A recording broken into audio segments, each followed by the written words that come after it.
Next slide में एक diagram है, उसको हम जरा देखते हैं कि लेफ्ट साइड पे कौन लोग हैं, राइट साइड पे कौन लोग हैं। तो एक्चुअली एक साइड पे बिजनेस के लोग हैं, एक साइड पे डेवलपमेंट टीम है।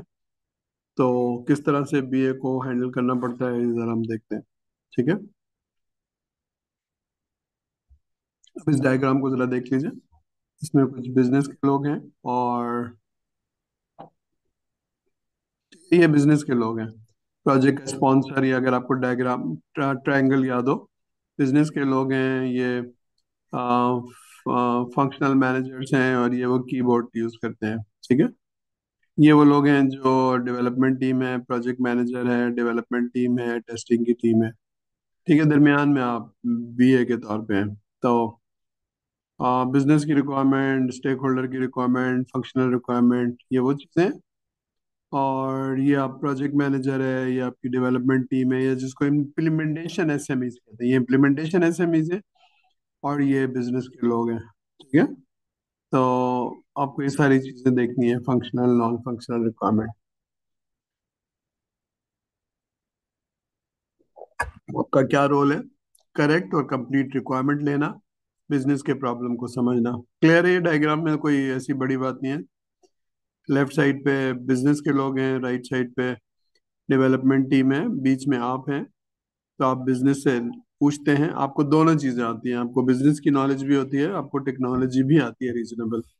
ठीक है, तो आपको क्या करते हैं, आप बिजनेस की रिक्वायरमेंट को ट्रांसलेट करते हैं ताकि आपकी टेक्नोलॉजी की टीम उसको बना सके, लिख सके। ठीक है, क्लियर है? डायग्राम में कोई कोई ये आपको नजर आ रहा होगा, ये ऊपर स्पॉन्सर है जो बिजनेस की रिक्वायरमेंट दे रहा है, ये वो लोग हैं जो स्टेक होल्डर हैं या फंक्शनल रिक्वायरमेंट, सॉरी फंक्शनल नहीं बल्कि कंट्रोल्स बताते हैं क्या होना चाहिए क्या नहीं होना चाहिए। ये वो लोग हैं जो कीबोर्ड यूज करते हैं, ये फंक्शनल नॉन फंक्शनल रिक्वायरमेंट बताते हैं। ठीक है ना, ये डायग्राम अगर आपको जो ट्रायंगल याद है, ये वो लोग हैं जो डेवलपमेंट टीम में, ये वो लोग हैं जो टेस्टिंग करते हैं, और ये सारा कुछ क्लियर है ना यहाँ तक? कोई मसला तो नहीं है? ठीक है, ये बहुत सारी टर्मिनोलॉजी है जो बिजनेस एनालिस्ट के लिए लिखी जाती है। रिक्वायरमेंट इंजीनियर कवर्ड, आपने किताबों में पढ़ लिया है। रिक्वायरमेंट एनालिस्ट भी कहते हैं, सिस्टम एनालिस्ट कहते थे लेकिन अब नहीं कहते, ये सारे नाम है। आईटी बिजनेस एनालिस्ट का लफ्ज भी बहुत इस्तेमाल होता है। आईटी बिजनेस एनालिस्ट का बस इसलिए इस्तेमाल होता है कि मैं कहीं ट्रेनिंग करा रहा था बिजनेस एनालिसिस का, तो एक वहाँ की बात है, इस्लामाबाद के एक बड़े होटल में उनको पता चला कि एक साहब कराची से आए हुए हैं 4 दिन की ट्रेनिंग कराने। तो उन्होंने मुझसे पूछा कि हमें हमें भी बिजनेस एनालिसिस की ट्रेनिंग करनी है। तो आई सेड फाइन, आप बताइए। जब उन्होंने बताया तो एक्चुअली वो फाइनेंशियल एनालिस्ट था। बिजनेस तो था, इसमें तो कोई शक नहीं है, लेकिन बहरहाल मैंने उनको बताया कि मैं रिक्वायरमेंट इंजीनियर हूँ और मैं आईटी का बिजनेस एनालिस्ट हूँ, नॉट। ये थोड़ा सा अभी बहुत सारे लोगों को नहीं पता है कि जो बिजनेस एनालिस्ट का रोल है वो एक्चुअली सॉफ्टवेयर इंजीनियर्स ने या कंप्यूटर साइंस के लोगों ने इसकी डॉक्यूमेंटेशन, या IIBA.org है जो है वो। तो रिक्वायरमेंट एनालिस्ट या बिजनेस एनालिस्ट जो है वो फॉर सॉफ्टवेयर है। ठीक है, इट्स नॉट जनरल कि कोई भी वो। ठीक है, यहाँ तक बात। बिजनेस एनालिस्ट क्या करता है, जरा देखिए क्या करता है।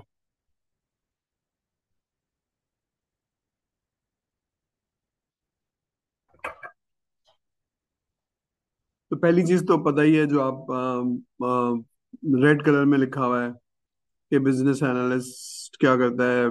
डोमेन की नॉलेज होती है तो वो बिजनेस के प्रॉब्लम को समझता है। ठीक है, अभी जो रेड वाली है वो चीजें मैं समझा रहा हूँ, उसके बाद फिर वो रिक्वायरमेंट को मजीद डिक डाउन करता है, उसको एनालाइज करता है और उसको डॉक्यूमेंट करता है।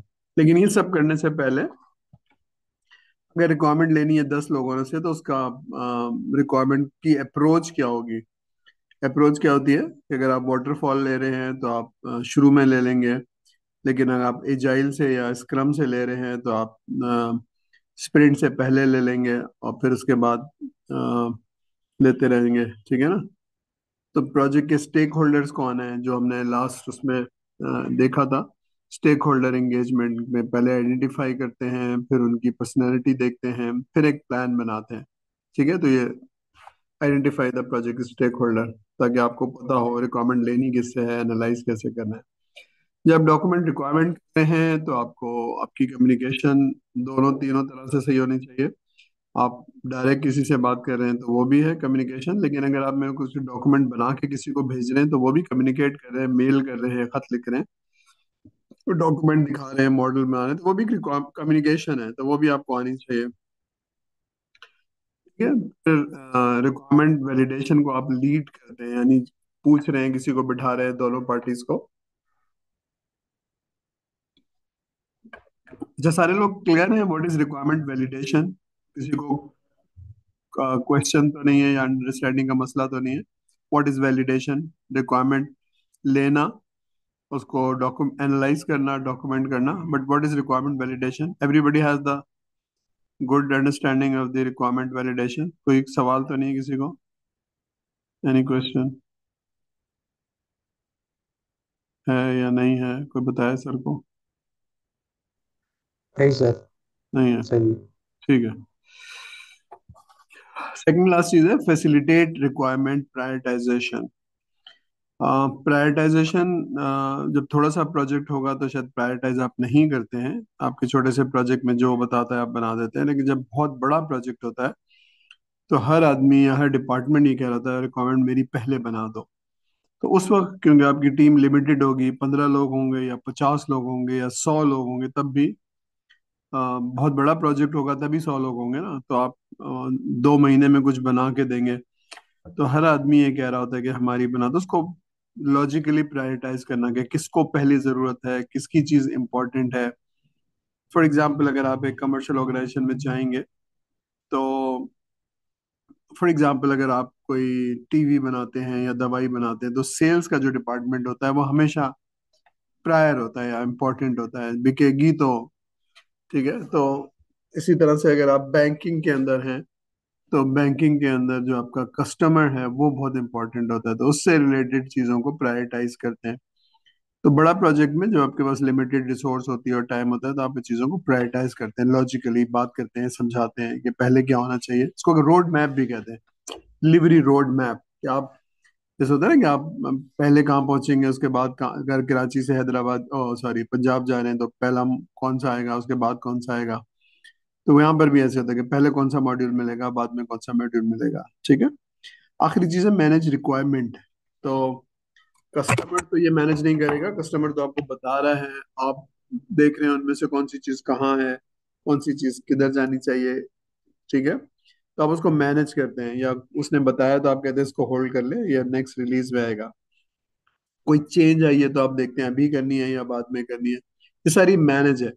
फिर कोई चीज डॉक्यूमेंट हो गई है और वो फिलहाल नहीं हो रही है तो उसको रीयूज करना या मैनेज करना। ठीक है। तो ये सारे डॉक्यूमेंट्स होते हैं जो आप टूल के थ्रू कर सकते हैं या मैन्युअली कर सकते हैं। जैसे अभी आपको मैंने असाइनमेंट दिया है बनाने का, तो डॉक्यूमेंट आप बना रहे हैं, वर्ड का डॉक्यूमेंट आप बना रहे हैं, तो उसकी मैनेजमेंट कैसे होती है? अगर मैं 150 पेज का डॉक्यूमेंट बना रहा हूँ तो मैं वर्ड का डॉक्यूमेंट कस्टमर के पास भेजूंगा और चेंज इनेबल करके भेजूंगा। ठीक है। ताकि जब भी वो चेंज करे तो मुझे नजर आ रही हो कि फलाने साहब ने ये वाली चीज को डिलीट किया है, ये वाली चीज को हाईलाइट किया है। ठीक है। तो चेंज इनेबल करके। ठीक है। तो दैट इज ऑल मैनेजमेंट। और जब वो कहते हैं सब ठीक हो गया, आपकी रिक्वायरमेंट बिल्कुल सही है, तो फिर मैं कहता हूँ कि ठीक है, अब इसको मैं फ्रीज कर देता हूँ, उसको पीडीएफ में कन्वर्ट कर देता हूँ। अब मुझे देखने की जरूरत नहीं है, अब मैं डेवलपमेंट करूंगा। ठीक है। ये सारी चीजें मतलब इसमें क्लियर हो रही है एक एक चीज? ठीक है। कोई चैलेंज तो नहीं है? Yes sir. Everybody is with me? कोई अंडरस्टैंडिंग का प्रॉब्लम नहीं है? सारी चीजें समझ में आ गई हैं? हम आगे चलते हैं। ठीक है। बिजनेस रिक्वायरमेंट को अभी यहाँ डिटेल में हम जरा देख लेते हैं। हमने पढ़ा था कि विजन और स्कोप क्या होता है। तो बिजनेस की रिक्वायरमेंट में हम विजन एंड स्कोप देखते हैं, यानी अगर हमने देखा था कि अगर बैंकिंग की एक एप्लीकेशन है तो बहुत जबरदस्त बैंकिंग एप्लीकेशन बनानी, दैट वाज विजन। लेकिन स्कोप क्या होगा? पहले हमें कॉर्पोरेट बैंकिंग बनानी है, उसके बाद पर्सनल बैंकिंग बनानी है, उसके बाद इंटरनेट बैंकिंग बनानी है, उसके बाद वट एवर। तो this is a small module जो हम बनाते जाएंगे, सारा कुछ करेंगे। ठीक है। मगर हम हमारे पास डोमेन की नॉलेज होगी, ये सारी चीजें होगी, तब हम बिजनेस को, मैंने पढ़ा था आगे एस्टैब्लिशिंग बिजनेस रिक्वायरमेंट। अब ये आप प्लान द रिक्वायरमेंट अप्रोच जरा पढ़िए, देखिए क्या कह रहा है।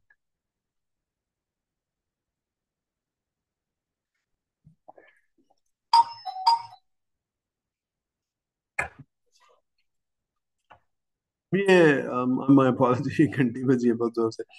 तो ये आपने देखना है कि आपकी रिक्वायरमेंट अप्रोच क्या होगी, आप किस तरह से लेंगे, डॉक्यूमेंट कैसे बनाएंगे, वैलिडेट कैसे करेंगे।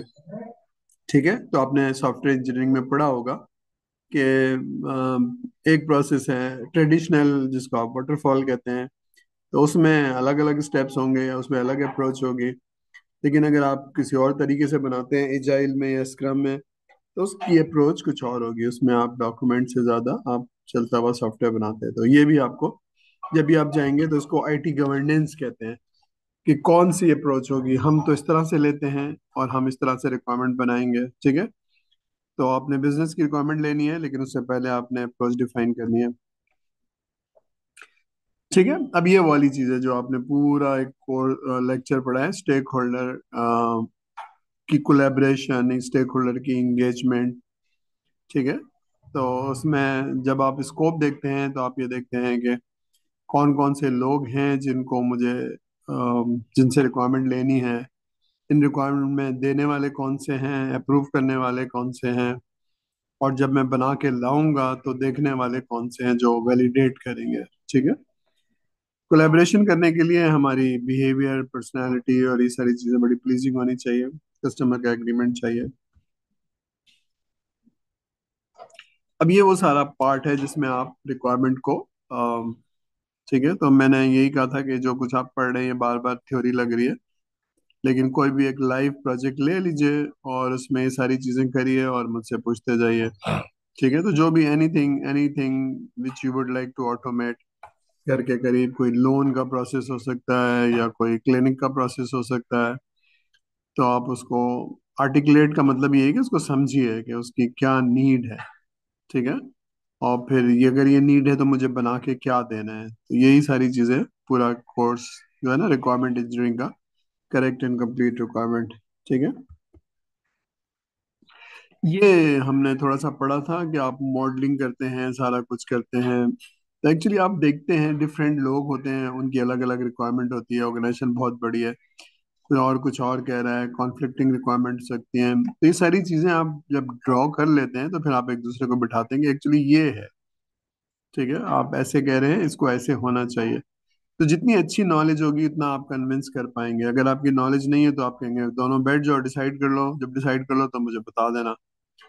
ठीक है, तो आप एनालाइज करते हैं। तो अगर आपको याद हो कि हम केमिकल का जो सिस्टम बना रहे थे, उसमें हमने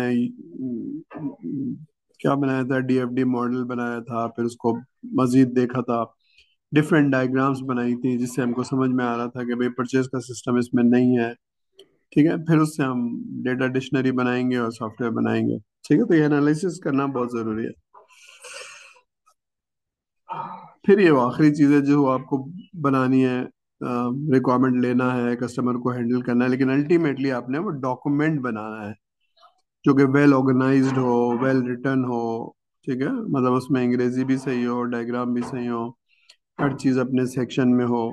ठीक है, तो एक स्टैंडर्ड टेम्पलेट यूज़ कर लें, मैंने आपको सजेस्ट किया है कि आई ट्रिपल ई का यूज़ कर लें, कोई भी। इसको पढ़ेंगे तो बहुत कुछ सीखेंगे, क्योंकि जब हम पहली दफ़ा रिक्वायरमेंट ले रहे होंगे एफआईपी की, तो जो लोग छठे सेमेस्टर में हैं, उनको ये बहुत हेल्प करेगा, जैसे सारे जिन लोगों ने बना लिए एज प्रोजेक्ट। एक तो मैंने असाइनमेंट दिया है छोटा सा, लेकिन एक प्रोजेक्ट भी दिया है ना बड़ा सा, तो उसको भी समझिए, उसमें बहुत डिटेल में चीज़ें लिखी हुई हैं। कम से कम 4 स्टेक होल्डर्स हैं, तो स्टेक होल्डर क्या कह रहा है क्या नहीं कह रहा है, जरा पढ़िए उसको। ठीक है, फिर उसको डॉक्यूमेंट करना है। ठीक है, कम्युनिकेट का क्या मतलब है, जरा पढ़िए।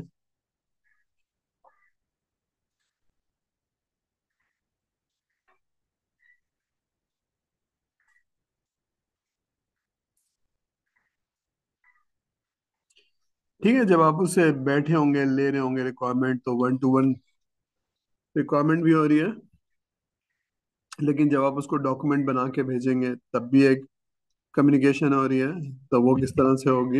ये एक बड़ा चैलेंज है एक्चुअली। जब आप आमने सामने बैठते हैं तो आप उसके कल्चर को भी समझते हैं, उसकी जुबान बोलते हैं, तो ज़रा आसान हो जाता है। लेकिन जब आप डॉक्यूमेंट बना के भेजते हैं तो ट्रेडिशनली दूसरे वाले आदमी को समझ में नहीं आती है। अम, दूसरे वाले आदमी को समझ में नहीं आती है का मतलब ये है कि बिजनेस के अक्सर लोग, जाहिर सी बात है, वो टेक्नोलॉजी के नहीं होते हैं, तो उन्होंने मॉडलिंग नहीं पढ़ी होती है, उन्होंने डॉक्यूमेंट जो आप हमेशा बनाते हैं वो नहीं देखी होती है। तो ऐसा मुमकिन है कि उनको बहुत सारी चीजें समझ में ना आए। इसका मतलब है जो चीज आप कम्युनिकेट कर रहे हैं वो 100% कम्युनिकेट नहीं हो रही है।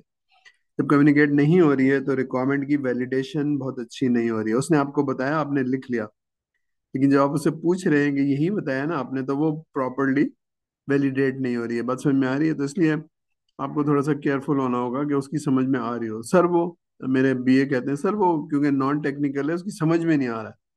भाई इसको समझाओ ना जाके। सर वो तो समझता ही नहीं है यूज केस, सर वो तो समझता ही नहीं है बीपीएमएन। तो भाई इसको समझाओ, तभी तो कहेगा सही है गलत है। ठीक है? तो ये सारी चीजें बहुत इंपॉर्टेंट है, कम्युनिकेशन करना और उसको बना के दिखाना।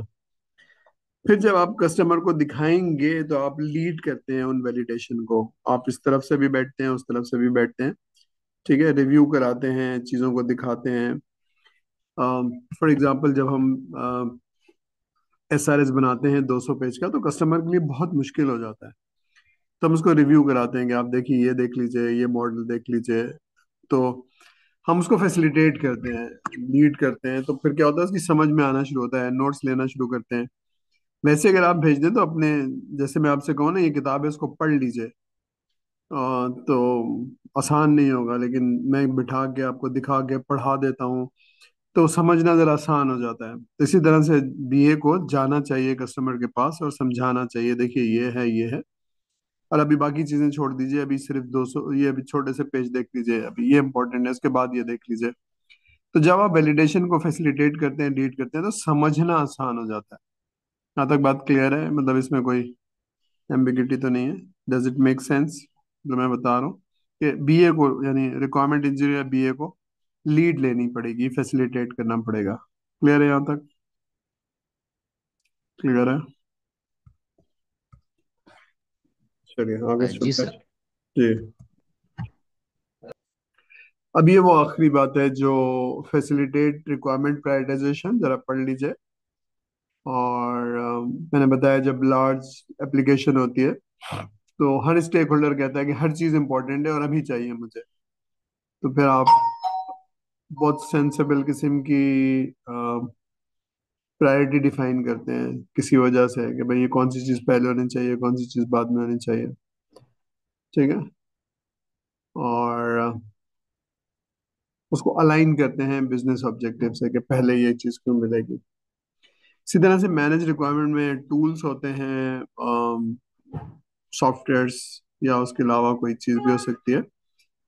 अम, ठीक है? एक आईबीएम का एक टूल है जिसको डोर कहते हैं, रैशनल डोर।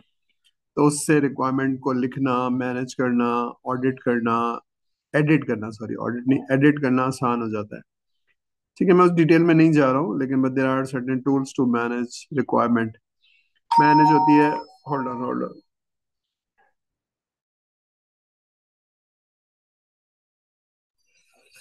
ठीक है? चलिए, माय अपॉलजी, कोई दरवाजे पे है।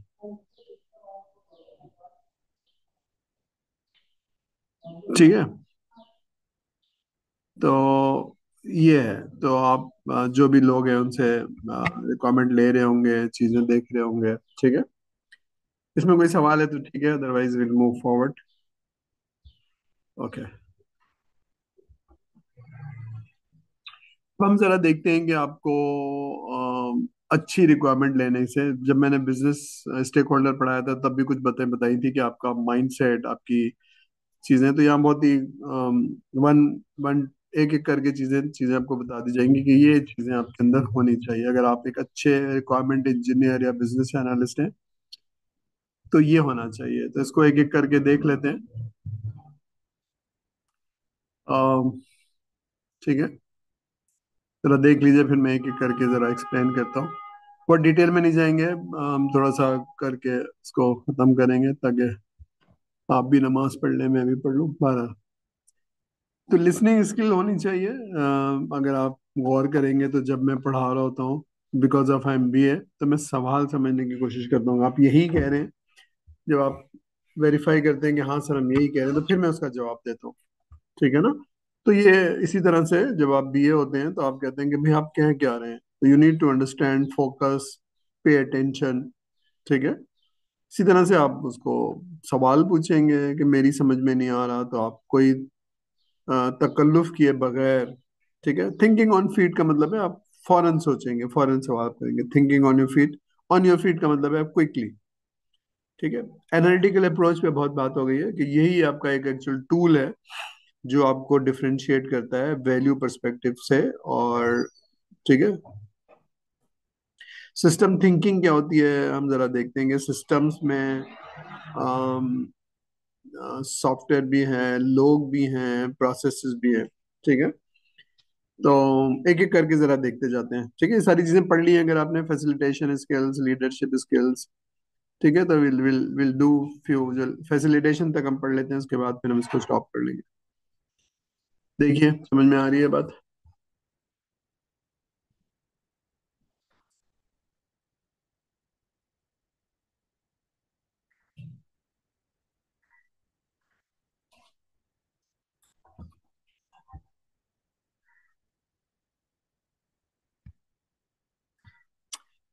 ठीक है, देखिए अगर आपको याद हो कि एस बी ए, जब हम रिक्वायरमेंट लेने जाते हैं तो हम कहते हैं ऐसा कमरा होना चाहिए जहाँ पर फोन नहीं होना चाहिए, मोबाइल, आपका लैपटॉप नहीं होना चाहिए, चाय वाला नहीं आएगा।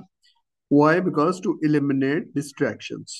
ठीक है? ताकि अटेंशन हो आपकी, हमारी, हम सवाल करें, तो ठीक है, तो आपको कोई चीज़ डिस्टर्ब ना करे। ठीक है? तो पहले तो एनवायरनमेंट क्रिएट करते हैं जिससे एलिमिनेट हो जाए। यानी अगर कमरे में बैठे हैं तो फोन भी आ सकता है, कमरे में बैठे हैं तो मोबाइल पे कोई ईमेल, सॉरी, लैपटॉप पे ईमेल आई तो आप चेक करने लगे, चाय वाला आया तो आपने उसको ऑर्डर दे दिया। तो अगर 2 घंटे की मीटिंग है तो 10-15 मिनट जाया हो सकते हैं। तो we focus on taking the requirement. ठीक है? वो खाली 10 मिनट जाया नहीं होते, फिर आपका दिमाग कहीं और चला जाता है। तो एवरीबडी शुड बी फोकस्ड और एलिमिनेट डिस्ट्रैक्शन। तो आपको, ठीक है, तो लिसनिंग होगी, उन्होंने भी सुनना चाहिए, आपको भी सुनना चाहिए। ठीक है? तो ये वो लार्ज कॉम्प्लेक्स एप्लीकेशन की मैंडेटरी रिक्वायरमेंट है कि आप कंफर्म करें। ठीक है? जो लिखा है ना, टू कंफर्म योर अंडरस्टैंडिंग। ठीक है? इसी तरह से जब आप फोकस करेंगे, आप सुन रहे होंगे तो वो कहेगा जिस आप तवज्जो दे रहे हैं, अगर आप सुन ही नहीं रहे हैं उसकी तो फिर वो आपको बताएगा भी नहीं। ठीक है? स्टीवन कवी का आपने नाम सुना होगा, तो पढ़िए, देखिए क्या कह रहा है स्टीवन कवी।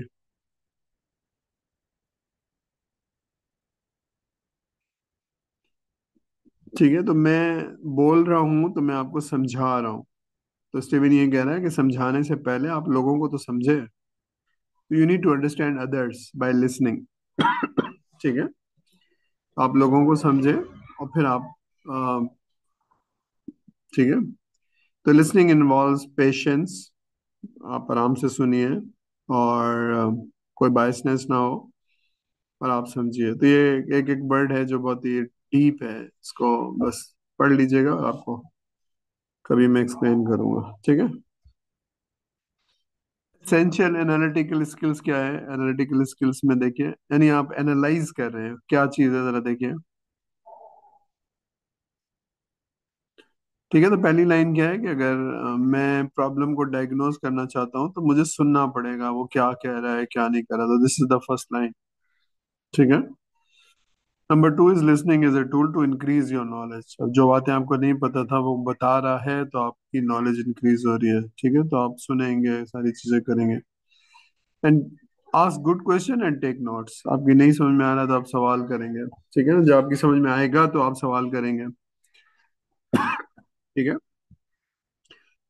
डू नॉट जज what the other person is saying. आप उसको वो जजमेंटल ना हो, बल्कि आप सुने गौर से और रिपीट करें कि आप यही कह रहे थे जो मेरी समझ में आ रहा है, यही समझा पा रहे हैं आप। ठीक है, तो ये बहुत जरूरी है डायग्नोज करने के लिए, अंडरस्टैंड करने के लिए। ये आपको आना चाहिए, क्वेश्चन करना आना चाहिए, इंटरव्यू करना आना चाहिए। ठीक है, बहुत सारे लोग जब मेरे रूम में आते हैं तो मैं जब उनसे सवाल करता हूँ तो वो एक्सप्रेस नहीं कर पाते हैं अपने आप को, क्वेश्चन नहीं कर पाते हैं, पूछ नहीं पाते हैं, तो दैट्स अ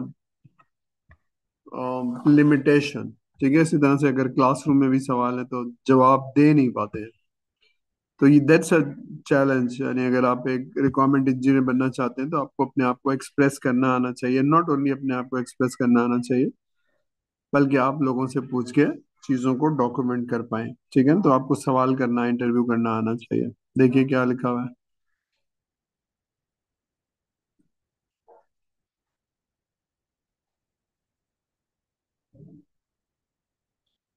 ठीक है, तो आप पूछते हैं भाई एरर बताइए, इसमें चेल बताइए।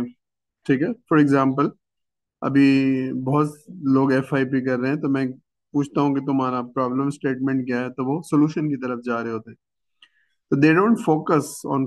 मैं कहता हूँ भाई प्रॉब्लम तो समझो, बताओ तो सही, वरना तो सोल्यूशन कैसे आएगा। तभी I was talking to somebody in the morning, sir मैं ये करना चाहता हूँ। भाई क्यों करना चाहते हो, मुझे ये तो समझाओ, प्रॉब्लम है क्या। सर मैं कॉस्ट कम करना चाहता हूँ। तो कॉस्ट आ कहाँ रही है, जरा उसको समझो। ठीक है, तो ये आपको बहुत ही एनालिटिकल अप्रोच आपकी होनी चाहिए। तो मैंने बताया अभी है कि मोबाइल फोन जो है ना आपके एनालिटिकल अप्रोच को डैमेज करता है। ये है आप जो ऑन योर फीट का मतलब है जो भी चीज़ आपके पास अवेलेबल है उसको आप प्रोसेस कर पाए। ठीक है ना? तो आप फोन बोले, अभी तो आप ये कह रहे थे, अभी तो आप ये कह रहे हैं, तो इनमें से कौन सी बात सही है, कौन सी बात सही नहीं है। तो you have to be alert. Thinking on your feet का मतलब है अलर्ट होना चाहिए। ठीक है, ठीक है। लेकिन अगर आपको नींद आ रही होगी, आपको भूख लग रही होगी, तो probably you will not be alert. तो ये सारी चीजें। तो ड्राफ्ट गुड क्वेश्चंस। ठीक है, कोई आदमी सवाल करेगा तो आप हैरान रह जाएंगे, अच्छा ये तो मैंने सोचा ही नहीं था, ये तो बहुत अच्छे सवाल कर रहा है, कोई अच्छी एग्जाम्पल दे रहा है। ठीक है, तो ये आपको प्रैक्टिस करनी पड़ेगी। ठीक है, ये एक बहुत ही इम्पोर्टेंट स्किल है जो रिक्वायरमेंट इंजीनियर का या BA का है। ठीक है, प्रॉब्लम सॉल्विंग स्किल्स। आपको याद है मैंने कहा था कराची का ट्रैफिक सही करना है, तो उसके लिए क्या करना चाहिए। तो सोल्यूशन हो ना, आप बताते जाएंगे, तुक्के मारते जाएंगे, लेकिन कभी उससे मसला नहीं हल होगा। तो एनालिटिकल अप्रोच ये है कि वो देखता है कि करना क्या है, मसला हल करना है ना। तो BA सवाल करेगा, BA पूछेगा, आपको छोड़ के किसी और के पास जाएगा। ठीक है, कॉम्प्लेक्स इंफॉर्मेशन को पूछेगा, ये डेटा कहाँ से आ रहा है, आप करना क्या चाहते हैं, इसे क्यों, इसको क्यों कर रहे हैं। वो कहेगा हमें पता नहीं है, तो हम तो 20 साल से यही कर रहे हैं या 15 साल से यही कर रहे हैं। आप कहेंगे डज नॉट मेक सेंस, तो इसको हटाइए। तो फिर आपको प्रोसेस को इम्प्रूव करने के लिए उसको हटाना पड़ेगा। तो दैट इज वेरी इंपॉर्टेंट। ठीक है, आपको शायद मैंने बताया था कि एक साहब ने मुझे कहा कि भाई हमारी फैक्ट्री में रॉ मटेरियल खत्म हो जाता है तो आप हमें इन्वेंट्री मैनेजमेंट का सॉफ्टवेयर बना दीजिए। तो आई सेड फाइन, लेकिन जरा मुझे बताइए कि प्रॉब्लम है क्या। तो when I ask questions and, तो मैंने कहा कि ये तो जो आप कह रहे हैं, तो प्रॉब्लम रॉ मटेरियल का नहीं है, बल्कि ये प्रोडक्शन प्लानिंग का है। और जब प्रोडक्शन प्लानिंग पे पहुंचे तो पता चला कि जो ये तो मसला फोरकास्टिंग का है। तो आप थोड़ा सा ड्रिल डाउन करते हैं, सवाल करते हैं, तो फिर आपको पता चल जाता है। अच्छा ये बस 10 मिनट और रह गया, उसके बाद ये खत्म हो जाएगा, तो will end after 10 minutes. Hold on. ओ भाई ये क्या हो रहा है। ठीक है, यहाँ तक क्लियर है कि एनालिटिकल अप्रोच का मतलब है, फॉर एग्जांपल मैंने बताया था एक बैंक ने कहा कि जी हमें बहुत अच्छी सी वो बनानी है पोर्टल, हमारे पास अच्छे लोग अप्लाई नहीं करते हैं। तो ऐसे अच्छे लोग अप्लाई क्यों नहीं करते हैं, बिकॉज नॉट हैविंग पोर्टल या not having announce your job. Job को कोई और तरीका भी अनाउंस करने का होता होगा, अखबार में देने का, उस पे देने का। तो पता चला कि पोर्टल से ज़्यादा इम्पोर्टेंट उनकी रेपुटेशन है, कि लोगों को हायर करने के बाद बहुत ज़्यादा रगड़ा दिया जाता है। सिस्टम थिंकिंग क्या चीज़ होती है जनाब, से देखिए सिस्टम थिंकिंग क्या चीज़ होती है। तीन चीज़ें होती हैं। देखिए कि जब आप सिस्टम चला रहे होंगे तो लोग, प्रोसेस एंड टेक्नोलॉजी, तो इसको पढ़िए। तो, रहा, इसको पढ़िए।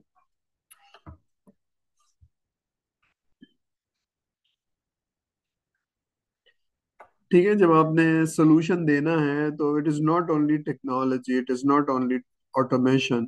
कौन चलाएगा? याद है हमने कहा था अगर रिक्वायरमेंट लेनी है तो यूजर इंटरफेस एक काम है, तो यूजर इंटरफेस से पहले कौन से लोग हैं, कितने पढ़े लिखे हैं, कंप्यूटर लिटरेसी क्या है, कल्चर क्या है।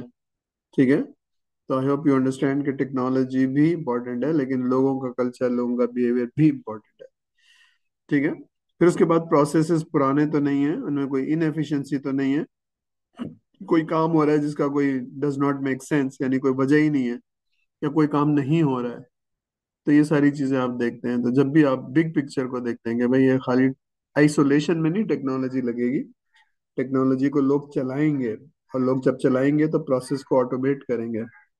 फॉर एग्जाम्पल आपकी यूनिवर्सिटी में एडमिशन का जो प्रोसेस या कोर्स एलोकेशन का जो वो है, वो बहुत लॉजिकल नहीं है। तो इसका अच्छा प्रोसेस बनाइए, लॉजिकल प्रोसेस बनाइए, तो फिर चीज़ें बेहतर हो जाएंगी। ठीक है, तो सिस्टम थिंकिंग जो है ना वो समझ में आ रहा है। टेक्नोलॉजी ऑटोमेशन एक पार्ट है, प्रोसेस एक पार्ट है, जो लोग यूज करेंगे उसका एक पार्ट है। ये बात समझ में आ रही है? Does it make sense? कोई मुश्किल तो नहीं लग रही कि जब मैं स्टडी करूंगा तो खाली फंक्शनल रिक्वायरमेंट को नहीं देखूंगा, फंक्शनल रिक्वायरमेंट भी देखूंगा, लेकिन किसने इस्तेमाल करना है उसको भी देखूंगा, उसका प्रोसेस भी देखूंगा। याद है अगर आपको बताया था कि मैं फैक्ट्री की अटेंडेंस ऑटोमेट कर रहा हूँ, तो अटेंडेंस में सॉफ्टवेयर तो बहुत ही छोटा सा है। जो आदमी आ रहा है उसको रिकॉग्नाइज कर लूँ और उस टाइम को स्टैम्प कर लूँ, बस दो ही चीजें हैं। लेकिन कितने लोग होंगे उस 8 बजे से 8:30 बजे तक, या 8:30 से 9 बजे तक? अगर 1,500 लोग हैं तो उसका प्रोसेस क्या है, जो मशीन लग रही है वो कितनी है? ठीक है, ये सारी चीजें मुझे देखनी चाहिए। ठीक है, सिस्टम्स थिंकिंग। क्लियर हो रही है बात? मैं हैव आई एक्सप्लेन्ड इट? समझ में आ रही है? आ रही है भाई? यस, बीए ये बहुत जरूरी है। ठीक है, मतलब मैं I am experience, I am older in your age, I got knowledge, लेकिन बहरहाल कोई मुझे बताए तो मैं सुनूं, पढ़ूं, देखूं। ठीक है, तो I should have that capability. ठीक है, जब मैं कहता हूँ कि मुझे सब आता है तो फिर कुछ भी नहीं सीख पाऊंगा मैं। तो बीए को लर्निंग कैपेबिलिटीज होनी चाहिए, नई चीजें पढ़े, बिजनेस को सीखे। ठीक है, ये सारी चीजें हैं। तो he has to be. Learning कब होती है? लर्निंग कब होती है जब आपके तीन सेंसेस चल रहे होते हैं। अगर तीन सेंसेस नहीं चल रहे हैं या आपका माइंड सेट नहीं है सीखने वाला, तो आप कभी नहीं सीख पाएंगे। ठीक है, क्लियर हो रही है यहाँ तक बात? कोई मुश्किल कोई अभी तक? क्लियर हो रही है? कोई मुश्किल तो नहीं हो रही? कोई चैलेंज तो नहीं है? Yes sir, clear. ठीक है, तो व्हाट आई एम सेइंग कि जो आपका रिक्वायरमेंट इंजीनियर है उसको कोई नई चीज पता चले तो उसको पढ़े, समझे, पूछ ले। ठीक है, तो उसको ये वाला जो माइंड सेट है ना, मुझे सब पता है, तो वो सब पता है, तो फिर आपको you don't move forward. What is facilitation? अगर फैसिलिटेशन एंड ट्रांसलेटर आपको, क्योंकि एक चैलेंज, बहुत सारे प्रोजेक्ट क्यों फेल हुए हैं, इसलिए कि बिजनेस की जुबान अलग है, बिजनेस की टर्मिनोलॉजी अलग है, और आपका फोकस, आपको 4 साल बिजनेस नहीं पढ़ाया जाता है। आप 4 साल टेक्नोलॉजी पढ़ते हैं, टूल्स पढ़ते हैं। दरमियान में एक आदमी वो जरूरी है जो दोनों को समझता हो, वो फैसिलिटेट करेगा, वो डिस्कशन करेगा, समझाएगा। तो you are a translator, you are a leader, you are a facilitator. ठीक है, तो आपको बिजनेस की नॉलेज होगी तो आप बात कर पाएंगे, आप उसको समझा पाएंगे।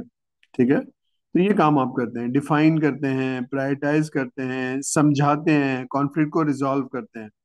ठीक है, हमने बात की थी कि कॉन्फ्लिक्ट कब होता है, जब आपकी अंडरस्टैंडिंग डिफरेंट हो जाती है, लेकिन आप लॉजिकली एक्सप्लेन करते हैं तो कॉन्फ्लिक्ट रिजॉल्व हो जाता है।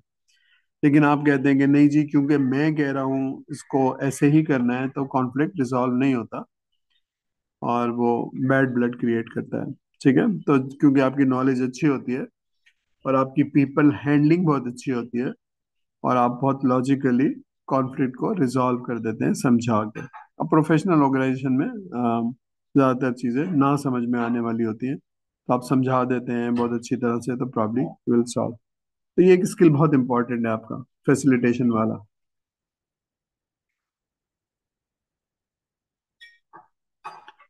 ठीक है, उसमें ये बहुत सारी चीजें हैं जो आपका ऑब्जर्वेशन, फैसिलिटेशन और ट्रस्ट।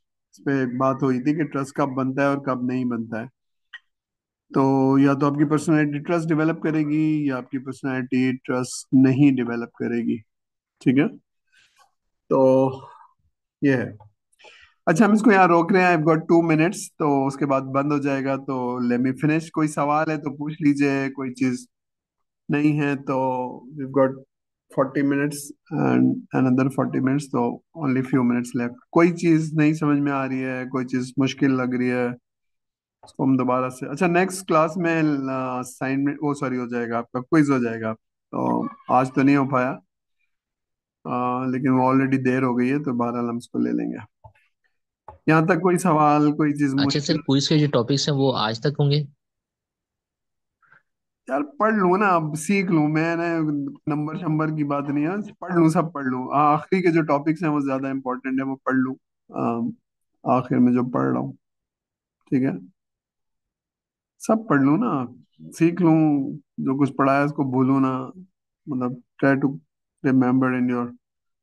कोई चीज ऐसी है जो मुश्किल लग रही है, याद रखना तो काम है ना आपका, बादामें खाएं और याद रखें सब। सर आवाज कट हो गई, आवाज कट हो गई। क्यों आवाज कट हो गई यार? हमारा नेट खराब होगा शायद। आ रही है आवाज, आ रही है?